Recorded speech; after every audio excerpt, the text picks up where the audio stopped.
Jonas, žinau, kad tu nesi žmogus, kuris labai linkęs skolintis, bet esi šiaip ėmęs vieną kitą paskolėlą savo gyvenime, tiesa?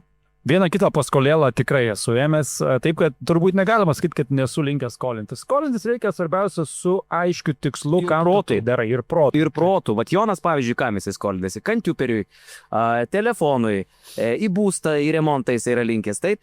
Bet aš vat iš karto kreipiuosi į brangų žiūrovą, tiesiog pat, kuris dabar primerkęs akis galvoja, link kur tu čia tiškė mane nuves. Ir pasakysiu, kad investuoti į turtą tarsi yra įprastas reikalas. O vat jau kai pradedi kalbėti apie savijautą, sveikatą, netgi tą patį grožį, kas irgi su savijauta yra susijęs, puikiai tą žinau, pavyzdžiui, nosį pasimažinau, iš karto pradėjau jaustis geriau savo gyvenime.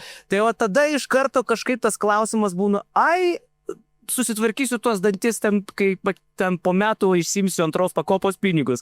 Arba ten rega, nematau, bet truputį palauksiu, nes dabar akių korekcijai dar, bet telefoną jau turiu nusipirkęs. Tai vad, InBank siūlo medicinos paskolas, vad dėl to mes šiandieną kreipiamės ir į brangų žiūrovą, kuris galbūt ir turėtų susirūpinti savo akim, savo dantim. Galbūt tai netgi yra estetinės chirurgijos kažkokie tai dalykai, ar ne? To paties žodžio implantai. Tai irgi įeina labai pasiūlymą. Stipriai lošia. Čia yra vienas iš tų dalykų, kuriem irgi InBank suteiktų medicininę paskolą. Iki 15 000. Tai atsimenat tokį filmą, kur sakė, reiškia, bankas tau sudės. Tam tikra prasme taip yra dabar realybė. Iki 15 000 eurų InBank teikia medicinos paskolas. Tik aišku, reikia visą laiką atsiminti, kad įsivertinkit, ar labai reikia.